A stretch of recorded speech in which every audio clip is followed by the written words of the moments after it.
jurnalnya PP kan ini ya. Oke, baik, kita mulai dari sini. Anda sekarang kalau Anda bisa melihat di sini juga melihat PPT yang sudah saya berikan. Jadi PPT itu rancangan ajak lengkap kalau sudah Anda baca ya. Jadi kemarin kan saya sudah beberapa memberikan garis besar dari PPT itu, summary-nya lah kira-kira.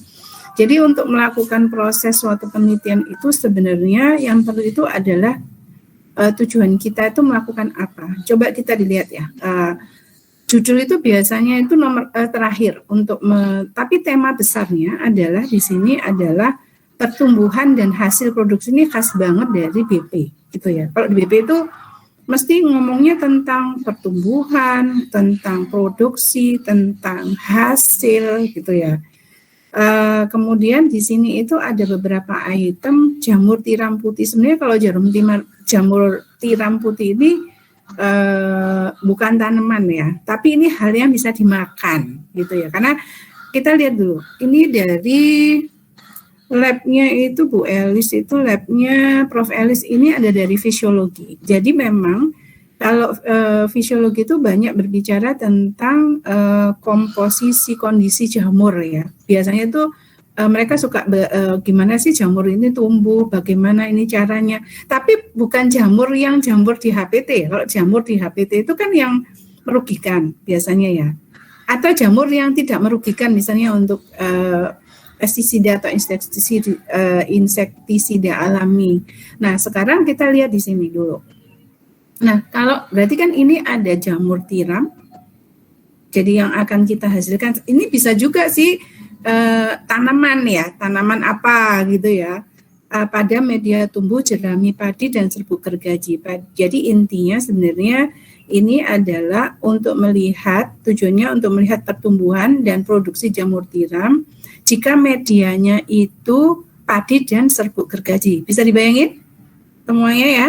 Nah, kalau di HPT kemarin itu tentang larva gitu ya, gimana terus menggunakan untuk insektisida alami. Nah, seperti itu juga perlu kita ini kan ya. Nah, bagaimana cara merancangnya? Kalau misalnya Anda punya ide seperti ini gitu ya, seandainya suatu saat itu 1 tahun kemudian Anda nanti saya berikan suplemen-suplemen dari video-video teman-teman saya, artinya yang satu tim sama saya, bisa nanti Pak Budi atau kuliahnya Pak Budi atau kuliahnya Pak Darmawan, nanti akan saya berikan suplemennya, artinya yang benar-benar teoritisnya. Saya di sini tuh lebih mengajak pada Anda untuk lebih berpikir kritisnya, karena kita kan teori. Nah, kalau tentang bagaimana cara mengerjakan soalnya, itu urusannya di praktikum ya. Bisa paham ya di sini ya? Nah, oke, sekarang kita lihat ya, intinya di dalam, nanti cerita tentang ini tuh ceritanya ada di metodologi penelitian ya, bagaimana Anda membuat hipotesis, Anda membuat macam-macam ini tuh, proposal, Anda bikin, tujuannya, Anda bikin judul itu, semuanya ada di, metil ya, metode ilmiah. Gitu. Tapi di sini kenapa sih kok Bu Rami ini harus bikin begini sih? Enggak, saya tuh cuma ingin menunjukkan pada Anda bahwa nanti ini kayak gini loh yang mau Anda kerjakan. Ya enggak gini-gini, Anda kan punya pembimbing, punya senengan sendiri. Misalnya Abigail itu BP ya, kamu ngambil labnya apa? Pengennya. Misalnya ini, saya kasih contoh nih. Misalnya katakanlah kamu ngambil lab SDL gitu ya, Abigail ya. Misal nih, SDL itu banyak bercerita tentang lapangan nih, gitu lapangan. Ya rancangannya pasti beda deh sama yang di dalam lab, seperti yang di fisiologi, seperti di HPT yang penyakit, yang misalnya menemukan jamur beda banget gitu ya. Rancangannya jelas beda nantinya.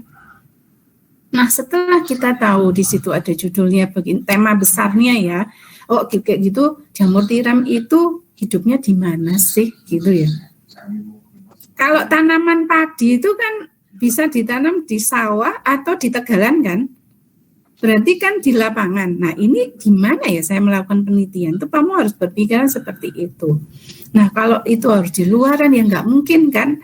Nah, sekarang kamu lihat, coba di jurnal ini, lihat metodenya ya. Jadi kamu nanti tentang bagaimana membuat pendahuluan, ini ada ceritanya sendiri ya, tapi saya langsung fokus ke bab 3 ya. Bab 3 itu kalau deskripsi itu menunjukkan di mana tempat rancangan itu berada, gitu ya. Ini kan ada bahannya tentang jamur. Kemudian bahannya itu tadi serbuk padi dan apa tadi serbuk padi dan apa jenengnya tadi mau apa namanya tadi? Jerami padi dan serbuk gergaji, Bu. Ya, nah ini coba di situ ya. Jadi bahan dan metode itu sangat mendukung, sangat menentukan kita membuat rancangan gitu ya. Nah, ini kan mereka sudah selesai ya penelitiannya. Kalau di di skripsi nggak gini. Ini kan memang ringkasan dari penelitianmu atau skripsimu untuk kalau di jurusan PP mewajibkan mahasiswa itu nggak bisa yudisium kalau nggak bikin kayak gini gitu ya. Nah ini melatih buat Anda berpikir kritis. Kritisnya gimana? Kamu kan harus meringkas yang namanya skripsimu yang jumlahnya 100 halaman itu hanya cuma 5 halaman atau 6 halaman saja. Nah oleh karena itu kita lihat ya di sini kenapa sih hubungannya rancak kok begini? Iya nanti kamu harus mengerjakan begini karena hubungannya itu ada sama uang, money, energi, waktu, gitu ya. Jadi kita tuh nggak boleh lepas dari 3 ini, gitu ya. Nah intinya adalah kita lihat kalau gitu tumbuhnya itu di mana ya, gitu ya. Coba lihat pembuatan backlog itu tempat tumbuhnya jamur ya, mestinya ini ya. Ini dibikin dulu. Nah ini berarti kan kemudian kegiatan budidaya jamur tiram putihnya itu kamu bisa agak gedean dikit ya, Abigail ya. Agak besarkan tulisannya gitu. Ini yang presentasi Ismah Nurul, Bu. Oh, iya sudah. Ismah tolong besarin. Jadi semuanya bisa kelihatan ya. Semua bisa kelihatan. Nah, Anda harus berpikiran begini nantinya. Oh, berarti saya melakukannya itu di dalam pabrik ya. Gitu ya. Di dalam pabrik itu berarti kan tidak di lapangan toh, berarti kan? Ya kan? Kemudian jamur putih ini, jamur tiram ini itu tumbuhnya atau pertumbuhannya itu harus di dalam ruangan toh berarti. Nah, berarti tidak bisa di lapangan. Berarti kita harus merancang bagaimana rancangannya. Oleh karena itu nah sekarang kita harus tahu bahwa jamur tiram putih F2 ya, F2. Jadi ini sudah ada F1-nya mungkin ya. F1 itu kan sudah di F2 ini semuanya sudah seragam. Bahannya aja sudah seragam ya. F2 itu kan seragam toh. Karena kan F1 kalau ingat dulu waktu genetika ini kalau ceritanya karena ini tentang jamur, dia ngomongnya tentang F2 ya. Nah, bahannya penelitiannya itu sudah homogen berarti. Itu pertama. Bahan penelitiannya homogen kan, semuanya sama. Kayak misalnya varietas gitu ya. Itu kan sama semuanya. Nah, kemudian kita meletakkannya itu di dalam apa? Di dalam ruangan kan? Berarti ruangan itu kondisinya bagaimana ya Satrio ya?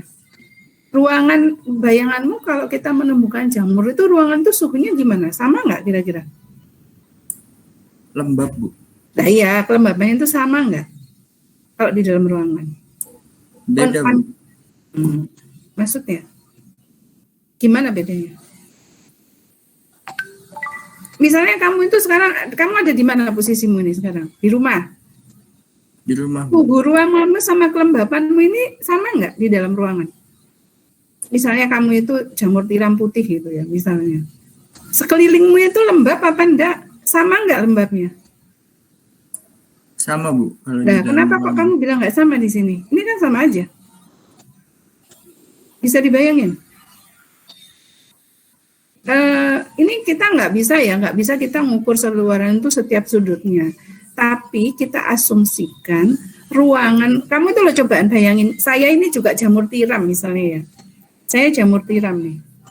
Sekeliling saya suhunya sama ya, suhu ruang. Habis itu suhu sama, kelembapan sama, saya nggak perlu sinar matahari ya. Sinar matahari berarti nggak ada. Berarti intinya bahwa yang di dalam ruangan itu berarti homogen. Bisa dipahami? Kalau kamu perlakuannya suhu, nggak boleh kamu menggunakan rancangan ajak lengkap berarti. Misalnya suhunya itu dibuat yang backlog 1 itu suhunya berapa, yang ini suhunya berapa, itu nggak, walaupun di dalam ruangan, tapi rancangannya nggak boleh pakai rancangan acak lengkap. Intinya dari proses rancangan acak lengkap itu adalah homogenisitasnya, homogen semuanya, mulai bahannya, mulai tempatnya, mulai lingkungannya, bahannya itu semuanya sama. Ini kan F2 semua kan yang dipakai. Yang membedakan kan hanya perlakuannya, nggak masalah kalau gitu. Perlakuannya kan cuma dia ditanam di serbuk gergaji dan serbuk padi tadi. Bisa dipahami? Ada pertanyaan dulu dari sini? Ada pertanyaan? Kelompok 1? Karena kelompok 1 akan saya tugas ini nanti. Tapi tidak, nanti dikumpulkannya terakhir ya, nggak harus minggu depan gitu. Kamu harus memahami dulu. Karena kelompok 1 ini nanti mempunyai kewajiban untuk memberikan hasilnya pada semua kelas ini, di kelas ini. Karena nanti kalau kelompok yang rancangan ajak kelompok juga sama, dia memberikan hasilnya buat semuanya. Kenapa? Saya ingin Anda mereview jurnal ini gitu loh. Supaya nanti 1 tahun kemudian kamu memahami, kalau di praktikum kamu pasti ngerjain soal-soalnya, misalnya cara bikin analisisnya gitu ya. Tapi di sini saya memberikan teoritis filosofis di kepala Anda supaya Anda itu enggak lupa. Bukan lupa ya, artinya itu ini nggak bisa diapal ya soalnya ya. Mata kuliah itu nggak bisa diapal, walaupun ini apalan. Kalau saya yakin pasti ujiannya itu pasti open book nantinya. Kalian bisa buka buku. Dan ini nggak boleh diapal. Kalau dihafal lali gitu ya. Karena saya pun nggak hafal faktor koreksi itu rumusnya apa misalnya ya. Kemudian ini rumus matematikanya apa nggak perlu dihafal. Tapi yang penting itu bagaimana kita merancangnya. Bisa dipahami di sini? Jadi homogen itu adalah semuanya diasumsikan sama. Satrio nggak boleh berpikiran bahwa kelembapannya nggak sama. Ya, kamu gimana mengukur kelembapannya dalam satu ruangan kok ini? Ya kan kalau suhunya sama, mestinya kelembapannya juga rata-rata sama gitu ya. Kecuali di ruangan lain, gitu. Bisa paham di sini? Oke. Setelah itu, yang akan saya beritahukan di sini, nanti kelompok 1, di sini perlakuannya apa ya di sini? Coba kita lihat ya, ke bawah lagi, itu tulisannya apa? Penelitian ini menggunakan, coba dibaca, yang nge-share siapa? Isma. Coba dibaca Isma. Coba dibaca. Loh kok ditutup? Jangan ditutup. On mic dulu, Bu. Itu loh yang bawahnya itu loh yang ada penelitian ini menggunakan rancangan itu, coba dibaca. Penelitian ini menggunakan rancangan acak lengkap dengan 9 kombinasi campuran media tanam jerami padi dengan serbuk gergaji dan 3 ulangan. Oke, berarti ada angka berapa? 9 kombinasi ya, dan 3 ulangan ya. Berarti kan ada 9 kali 3 ya. Berapa 9 kali 3? 27, Bu. 27 unit percobaannya kan? Ya. Berarti 1 unitnya ada berapa sampel di situ? Coba dicari di atasnya lagi. Setiap ulangan terdiri dari 5 backlog sehingga terdapat 135 backlog. Oke, berarti kamu membutuhkan 135 backlog. Terdiri dari 9 perlakuannya, 3 ulangan ya kan? Berarti? Iya, Bu. Nah, ternyata ini dikombinasikan. Dikombinasikan tuh maksudnya ada perlakuan yang menggunakan jamur medianya itu cuman padi aja, ada yang menggunakan serbuk aja, ada yang digabung gitu kan, berarti mestinya lo ya. Karena itu ada kombinasi kan ya, komposisi. Nah, ini kok ada komposisinya itu ya. Coba lihat yang mana nih komposisinya ya? Komposisinya mana ya? Misalnya kayak perlakuan 1 gitu tuh apa? Pekat Mungkin apa? Berapa? Kayak gini, Bu. Ada 9 ya, pokoknya itu 9 itu ya, 9 kombinasinya. Berarti kan Anda punya 9 kali 3 kali 5, berarti 135 backlog. Oke? Nah, caramu meletakkan yang ini yang akan kita ajarkan gitu. Nah, sekarang bukaan PPT saya yang rancangan acak lengkap. Buka PPT saya yang rancangan acak lengkap.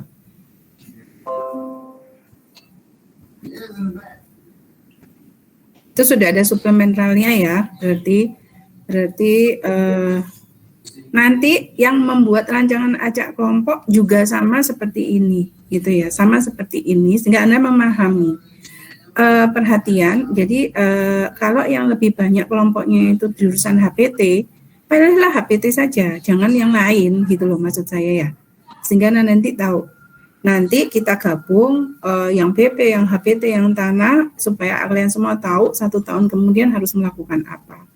Oke, itu langsung ke bawah ya, saya bilang ya. Jadi daripada saya harus menjelaskan satu-satu lagi, kan yo wasting time ya. Nah, mending kamu baca dulu, bawah lagi. Unsurnya apa? Unsurnya itu homogen. Atas tuh yang ada homogen. Nah, ini ya. Oke, Isma, coba perhatikan di sini semuanya yang kelompok 1. Di situ ada perlakuannya berapa tadi? 9, ya. Unit percobaannya berarti ada 27, ya. Kemudian R-nya ulangannya 3, berarti 9 kali 3 kali 5. 5 itu adalah tempat kita mengisi sampel di setiap unit percobaan. Intinya, jadi Satrio nggak boleh berpikiran bahwa kelembapannya nggak sama ya. Karena ini dalam satu ruangan khusus. Kalau ruangannya khusus berarti kan nggak mungkin di ruangan lain. Berarti kelembapannya sama, kemudian bahan percobaannya sama, F2, kemudian apalagi satunya tadi, suhunya sama, ya kan? Raknya itu juga sama toh bahannya, backlognya juga sama toh semuanya, komposisinya, berarti itu homogen. Kalau seandainya ya, salah satu syarat unsur percobaan ini tidak kamu penuhi, nggak bisa dia pakai rancangan acak lengkap.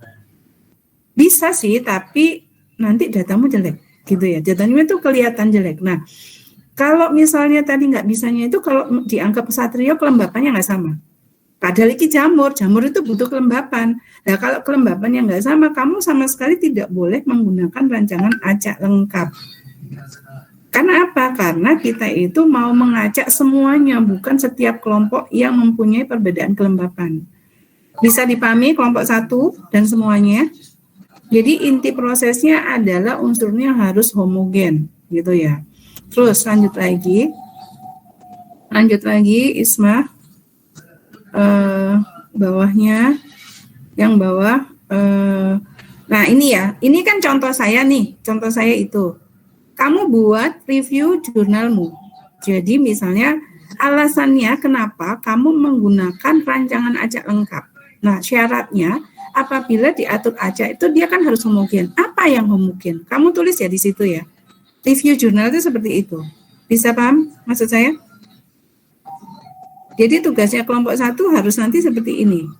Kemudian makanya terus bagaimana kamu mengaturnya dalam pengacakan lengkap. Nah, coba lagi. Kamu baca baik-baik jurnal ini. Kemudian kamu lihat PPT saya, bawahnya lagi Isma. Bawahnya lagi pengacakannya. Nah, ini yang penting. Rancangan acak lengkap itu pengacakan yang paling penting. Nah, kamu baca dulu ya. Kamu baca baik-baik ini, kemudian terus sampai mendapatkan yang kotak-kotak tadi. Kotak-kotak yang bawah, Isma yang bawahnya lagi, bawahnya cara penempatannya, terus lagi sampai kamu dapat ini ya, kotak yang berwarna-warni itu. Coba, jadi penempatan satuan percobaan. Jadi kan tadi ada berapa tadi unit percobaanmu Isma? 27 ya. Berarti ada 27 kotak-kotak begini, yang isinya nanti adalah 5 backlog. Karena kan setiap dari unit itu ada 5. Nah, kamu tentukan sekarang gitu ya. Gimana kamu mengacaknya? Misalnya nih, nomor tadi kan ada perlakuan 1 ya, misalnya ya, ulangan 1 kan, berarti misalnya ya. Berarti kan di situ ada P1 sampai P3 kan, karena ulangannya 3. Nah, kamu meletakkannya P1 itu di unit nomor berapa? Ini ada 27 nanti, bukan 20 loh ya. Kamu coba itu ya. susunannya bagaimana? Bisa paham ya di kelompok 1? Paham ya maksud saya? Terus lagi lanjut bawah. Kemudian bawahnya lagi. Nah, ini isinya backlog 5 tadi. Jadi setelah kamu menentukan, coba yang kotak-kotak hijau tadi difokuskan, Isma. Yang kotak hijau tadi yang isinya ada sampel, atas lagi. Yang atas susah ya. Yang tadi yang kotak-kotak yang isinya 6 tadi kayaknya di atasnya mulai melemah tadi, Bu. Iya itu makanya. Oke, sekarang gini ya, intinya gini ya, semuanya di kelompok 1, apa yang tertulis di sini itu nanti kamu tulis, kamu review jurnal itu misalnya ya. Oh gitu, berarti saya menempatkannya perlakuan P3 itu di unit percobaan 1. Jadi kamu kan mengurutkannya 1 sampai 27 kan, berarti nanti dengan komposisi ulangannya 3 atau berapa. Kamu sesuaikan aja, kamu bisa 4, 3, bisa 7, diurutin 7 gitu ya. Kemudian 3 boleh, terserah. Pokoknya ada 27, 9-nya menempatkan 9, berarti kan 9 sama 3 kan ya. Berarti 9 ke sini atau 9 ke bawah juga nggak apa-apa. Kemudian itu kamu mengurutkan yang nomor 1 sampai 27. Nah, unit nomor 1 itu kamu isi perlakuan nomor berapa? Bisa paham? Nantinya. Paham nggak kira-kira? Kurang paham, Bu. Itu maksudnya masukkan gimana maksudnya? Coba ke atas lagi. Ini kan sampelmu tadi berapa sih? 27 unit kan? Coba kamu yang atas lagi. Ini berarti kamu belum baca ini berarti. Kan ini penempatan kamu punya berapa tadi? 27 unit kan? Kalau di sini kan ada 20 unit berdasarkan tadi perkecambahan. Kalau yang di PPT saya ini ada 20 unit. Kamu kan punya 27 unit toh di jurnal itu. Nah, menempatkannya nomor 1 sampai 27 itu kamu urutkan dulu sesuai dengan tempatmu, lokasi penelitianmu itu gimana enaknya nyusunnya. Nah, menempatkan nomor 1 itu kamu nggak bisa sembarangan tuh P1, P2, P3 itu nggak boleh. Makanya diacak. Menempatkan di posisi 1 itu bisa P10, P berapa? Perlakuannya sampai 9 ya? P8 misalnya. Bisa paham maksud saya?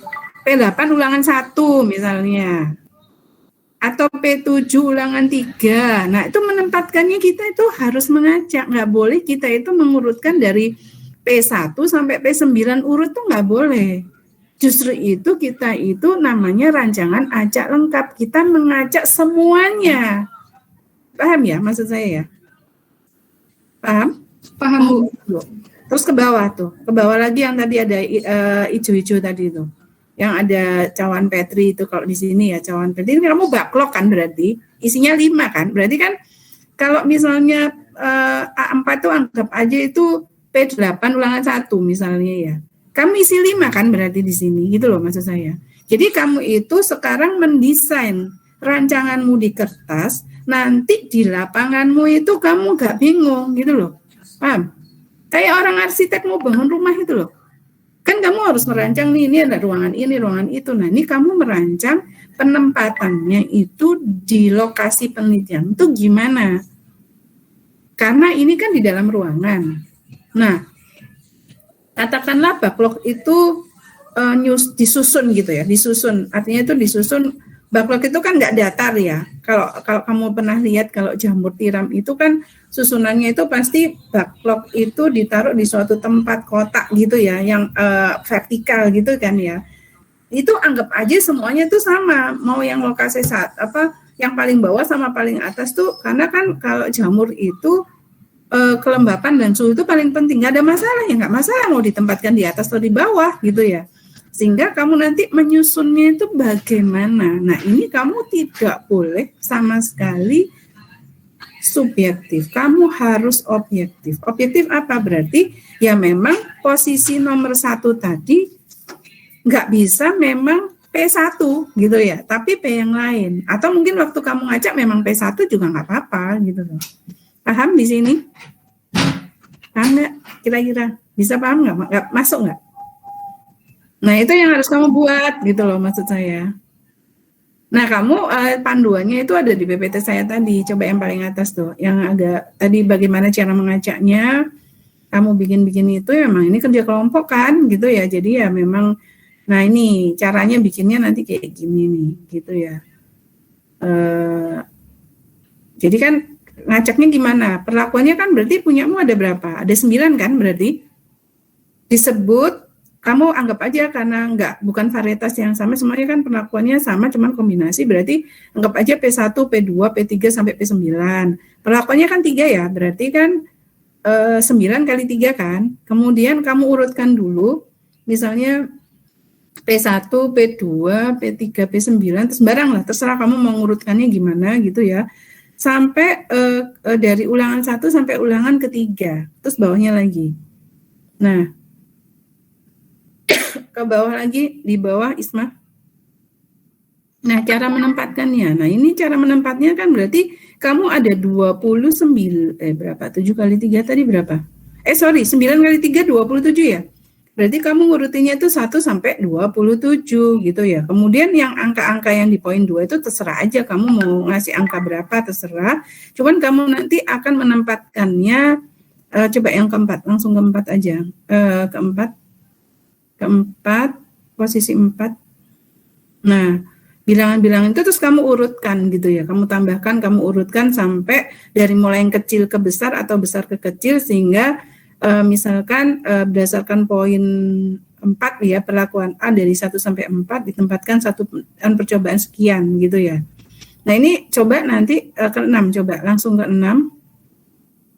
Ke 6 PPT selanjutnya. Nah, itu kamu akan tahu itu posisi nomor 1 itu angka terkecil misalnya ya, itu ternyata P1 misalnya.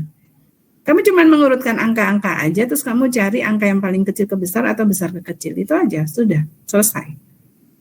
Coba deh, kamu belum mengerjakan soalnya. Nanti kalau udah ngerjain, kamu pasti tahu, gitu ya. Oke? Itu tugas kelompok 1. Ya, itu aja. Sampai hari ini tuh ini aja. Nanti saya kenalkan lagi, coba kamu buat PPT, jurnalmu tadi, Isma. Ganti lagi yang tadi. Ini ya, tugasmu itu selesaikan ini, nanti kita diskusikan lagi, akan kita bandingkan dengan rancangan acak kelompok apa sih bedanya gitu ya nanti ya. Sampai penempatan ini dulu gitu. Jadi tujuan penelitiannya apa? Nah, ini hasil pembahasan ya. Coba di situ ada data yang diperoleh nanti menggunakan UGF gitu ya. Mungkin oleh praktikum nanti akan dikasih tahu. Nah, ini akan setelah kita itu nanti mereview yang jurnalnya kelompok 2 yang rancangan acak kelompok gitu ya. Nanti kita akan sama-sama menganalisis seragam. Analisis seragam itu ada perbedaan antara rancangannya. Kalau rancangannya pakai acak lengkap, analisis seragamnya atau analisis variannya itu beda. Apa itu analisis seragam? Coba kita lihat hasil pembahasan ya. Untuk bisa mendapatkan tabel 1, coba biasanya itu ada hasilnya, datanya. Coba tabel 1. Bisa ke bawah, Isma? Apa jaringanmu juga bermasalah?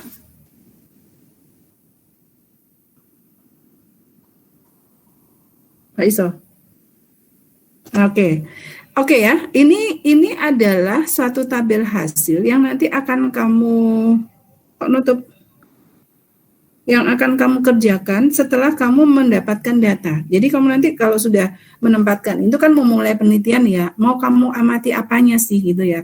Nah, ternyata kan di sini ada perlakuannya itu kamu mengamati variabel pengamatannya gitu ya.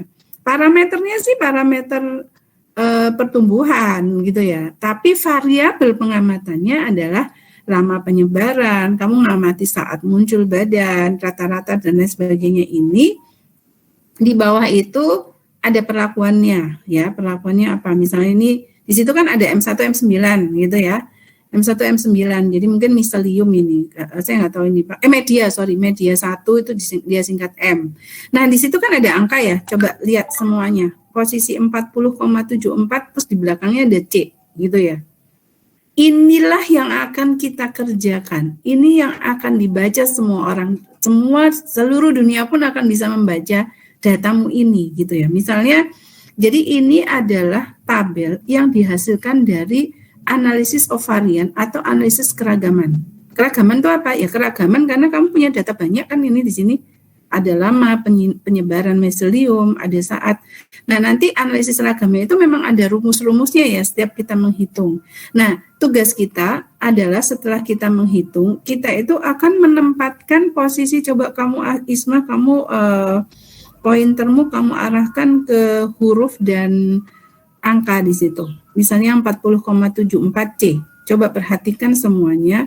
Nanti kamu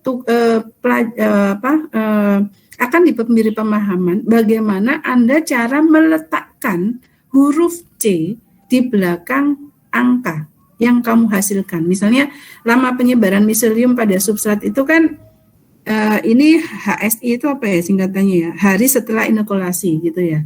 Itu harus ada itu satuannya. Nah, 40,74C itu berarti lama penyebarannya itu 40 hari, hampir 41 hari ya.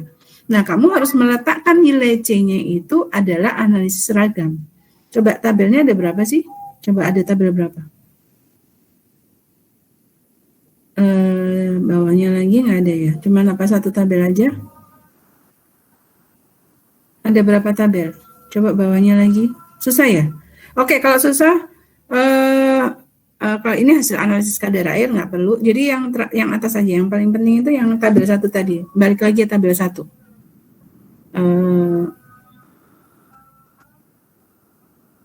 Tabel 1.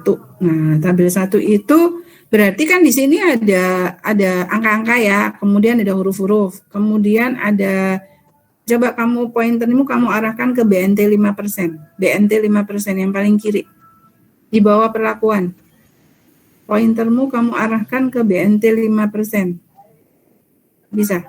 Kalau enggak, ini kalian lihat ya, BNT 5% itu adalah ujinya. Ujinya di mana kita itu akan menggunakan analisis apa untuk menguji data ini itu bisa dibaca enggak. Jadi ceritanya adalah kita membaca ini. Di situ ada tulisan tidak nyata ya. Ada TN tuh. Kalau ada di BNT itu ada tulisan tidak nyata. Anda perhatikan, kalau tidak nyata berarti hipotesisnya enggak diterima. Ya. Artinya itu rata-rata diameter tudung buahnya itu nggak ada perbedaan mau huruf yang 5 atau yang angka 5 atau di angka 6. Berarti sama aja semuanya. Gitu ya. Tapi kamu lihat ya yang variabel yang lain. Misalnya sama nih. Ini kenapa ini tidak nyata 7,33 nggak ditulis ya. Jadi gini ya, nanti itu kalau misalnya di belakang itu ada hurufnya, berarti itu nyata. Nyata itu berarti ada perbedaan di antar medianya. Nah, itu yang akan kita baca, tapi ini belum ya. Kita masih belum sampai ke sini, saya kasih tahu. Jadi ini tugasnya ini bertahap ya. Jadi kamu bisa setelah ini kamu ngerjain ini gitu sampai selesai kuliah ini, sampai selesai. Sampai kuliah 7 kali kamu akan mendapatkan gambaran sebenarnya rancangan acara lengkap itu kayak gimana sih gitu ya. Nah, itu kita review jurnal ini. Kemudian kita balik lagi ke PPT. Isma, kita balik lagi ke PPT.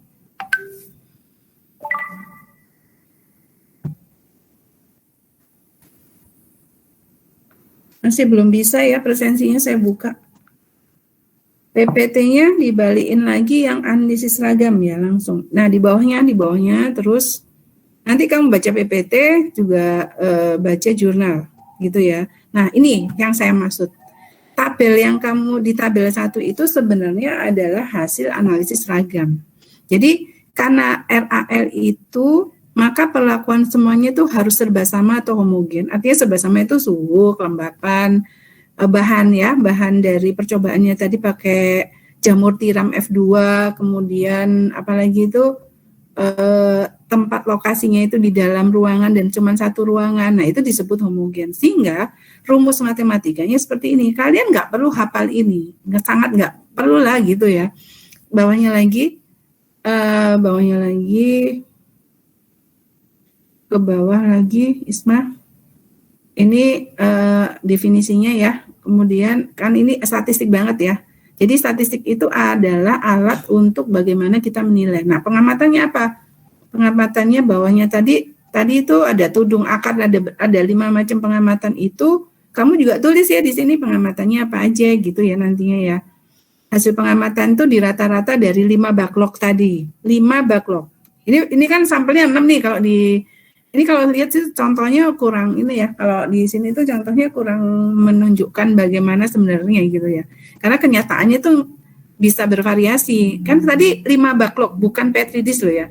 5 backlog. Jadi hasil pengamatan. Nah, bawahnya lagi ada ANOVA ya, tabel ANOVA. Jadi analisis varian atau ANOVA itu analisis of varian itu adalah untuk membuat kita tabel 1. Jadi si peneliti itu dia pasti punya data mentahnya, tapi data mentah itu tidak kamu tunjukkan di dalam jurnal tadi. Jadi kamu nggak perlu, kamu cuma menganalisis hasilnya aja gitu ya.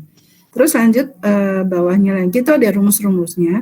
Nanti lebih banyak di praktikum ya, nanti bagaimana Anda rata-rata, nah bagaimana ngerjainnya, itu ada faktor koreksi, di sini ada derajat bebas, ada definisinya, adalah kejadian N-1, berarti kejadian itu kan perlakuan nih, perlakuannya berarti berapa perlakuannya?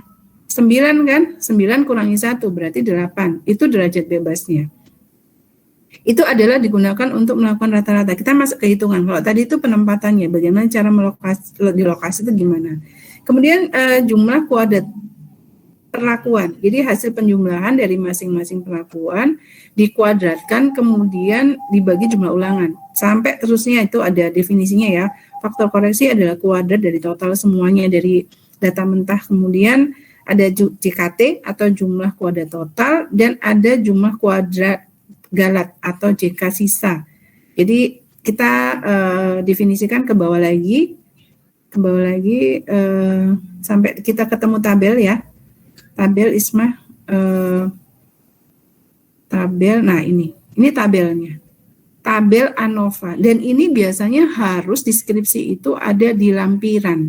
Jadi tabel 1 itu sebenarnya adalah hasil bagaimana kita menganalisis hasil itu, kita analisis data kata-kata dari angka dan huruf itu harus kita analisis. Nah, caranya adalah seperti ini. Ada nanti namanya F hitung lebih kecil dari F tabel. Kalau F hitungnya lebih kecil dari F tabel, berarti dia tidak berbeda nyata atau tidak nyata. Tapi kalau F hitungnya lebih besar dari F tabel, berarti ada perbedaan perlakuan itu. Itu aja sih intinya. Ke bawah lagi. Nah ini ya tabel ANOVA-nya itu rumusnya kayak gini kalau pakai rumus matematika. Bawahnya lagi ada ditolak tadi ya, kalau ditolak berarti F hitungnya lebih kecil dari F tabel.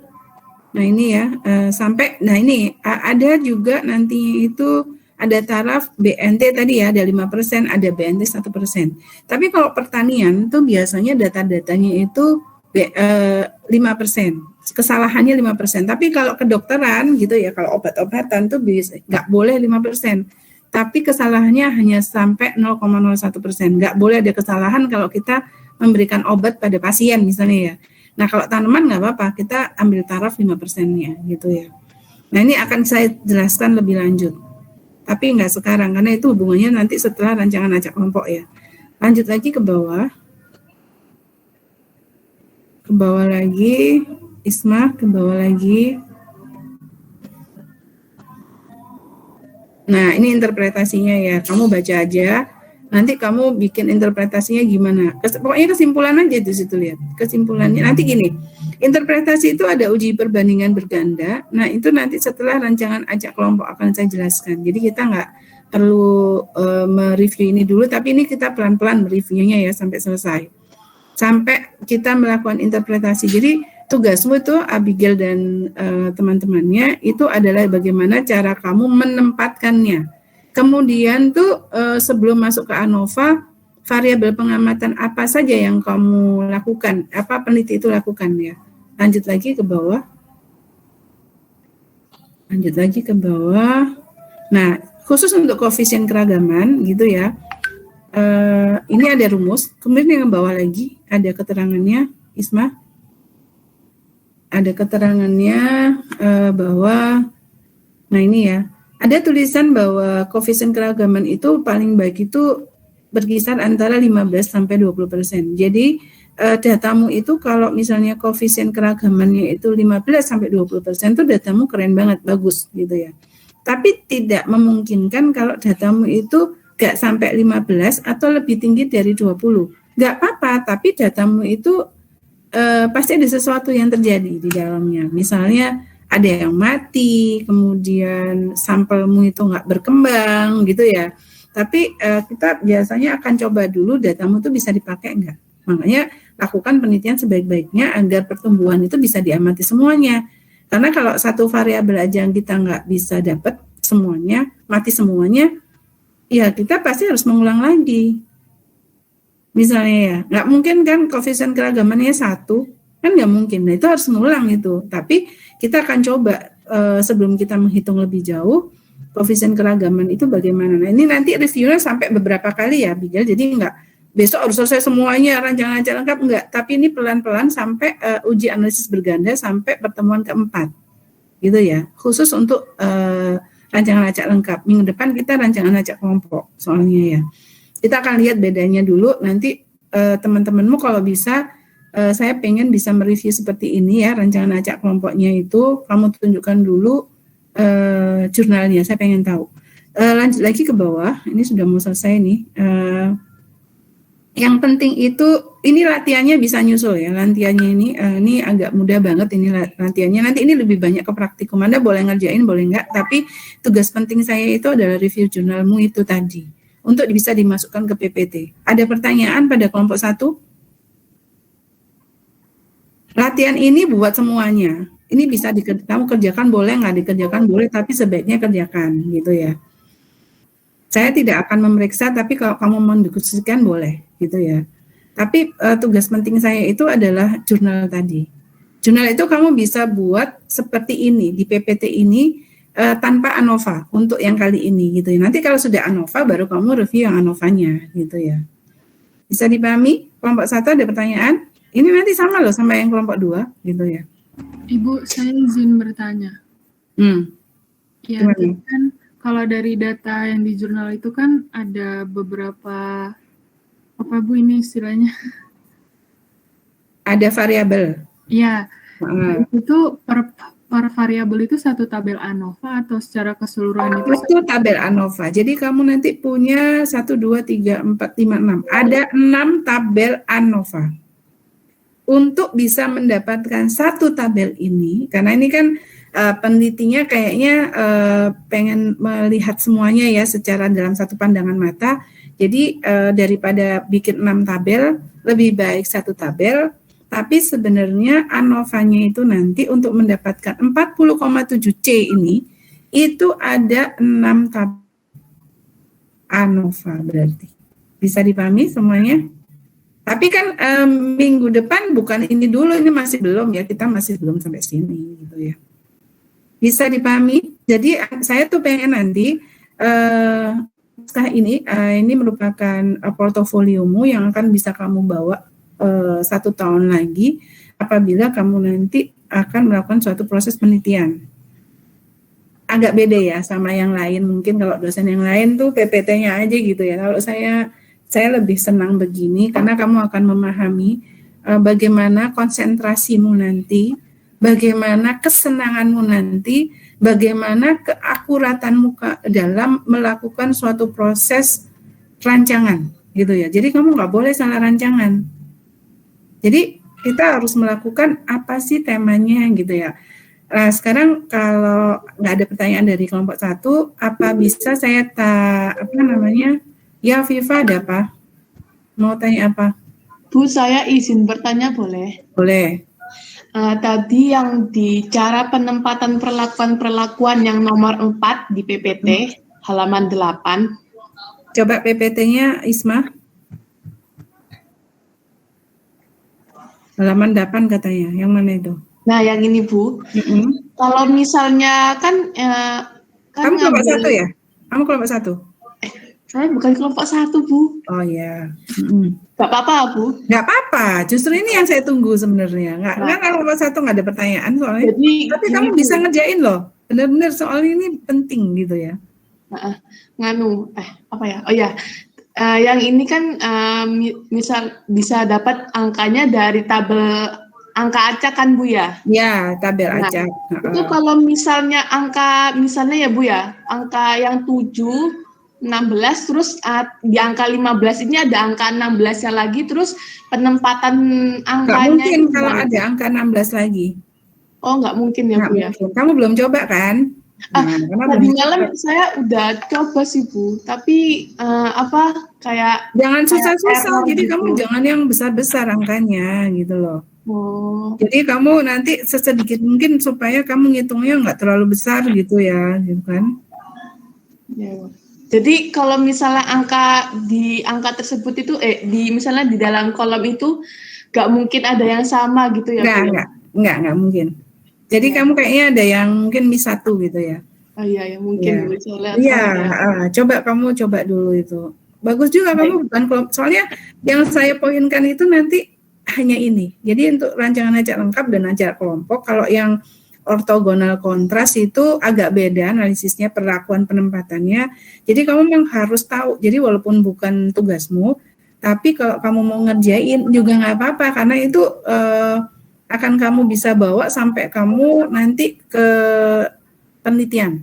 Karena kamu itu kan ada temanya. Jadi kamu jangan berpikiran, misalnya gini ya, nanti dosen kamu ngambil apa sih? Jurusan apa sekarang? Saya ngambil BP, Bu. Ngambil BP. Kalau di BP itu kamu pengen masuk apa? Misalnya, ini misal ya, saya pengen tahu. Saya pengennya pemulutan, Bu. Walah, pokok pemulihan roto angel ya. Enggak. Saya itu guyon.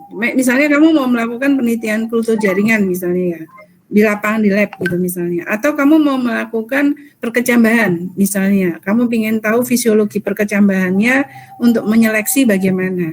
Nah itu kamu harus mau nggak mau harus melakukan ini, walaupun ini kan jamur. Ya sama aja semua prinsipnya gitu ya. Artinya itu kamu harus tidak boleh, intinya itu kamu nggak boleh melakukan subjektivitas. Kamu harus objektif untuk mendapatkan penempatan itu, nggak boleh diurutkan juga. Nggak boleh kesenanganmu kamu main taruh, enggak. Kita itu intinya adalah dalam merancang itu kita harus mempertanggungjawabkan secara ilmiah apa yang akan kita pikirkan. Karena apa? Karena apa yang kamu rancang itu adalah petamu. Peta penelitian Anda semuanya nanti. Kalau proposalmu itu amburadul, kamu tidak tahu cara merancangnya. Walaupun misalnya gini, dosenmu mengatakan, udah ya Afifah, kamu pakai rancangan acak kelompok aja, atau rancangan acak lengkap aja. Dosenmu nggak akan ngajari kamu gimana cara melakukan rancangan acak lengkap. Nggak mungkin lah gitu ya. Jadi kamu tuh sudah harus tahu, sampai salah ya kamu melakukannya di dalam lapangan, itu konsekuensinya kamu bisa disuruh mengulang lagi pada saat akhir, atau kamu nggak bisa nulis sama sekali. Itu aja sih intinya.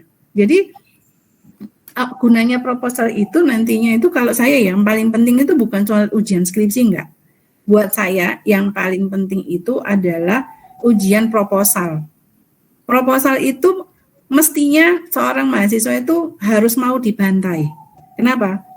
Kalau kamu itu ada yang salah, dibiarin aja, penelitianmu nggak akan berhasil nanti. Susah melakukannya. Jadi buat saya itu mending proposalnya itu yang diuplek-uplek daripada di ujiannya. Karena kalau ujiannya itu nanti pembimbing itu beda loh sama penguji. Penguji itu kan nggak tahu apa-apa tentang penelitianmu. Tapi kalau proposal itu kan tahu. Jadi proposal itu memang benar-benar akan dilihat rancangannya, kamu akan dilihat rancangannya gimana, benar apa enggak.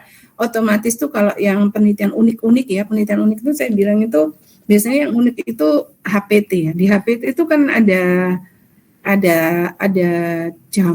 misalnya ada hamannya, ada penyakitnya, ada tanamannya, ada pestisidanya gitu ya. Nah, itu tuh apa ya istilahnya itu sangat istilahnya itu sangat sangat unik gitu ya, sehingga itu perlakuannya harus unik gitu. Rancangan acak lengkapnya itu harus bagaimana dulu sih gitu. Tapi kalau kamu tidak bisa meletakkan dengan baik, kamu akan bakalan mengalami kesulitan analisa nantinya Paling enggak itu udah bener cara nyusunmu, udah selesai. Jangan sampai kamu urutkan. Kalau urutkan nanti pasti hasilnya nggak bagus gitu ya.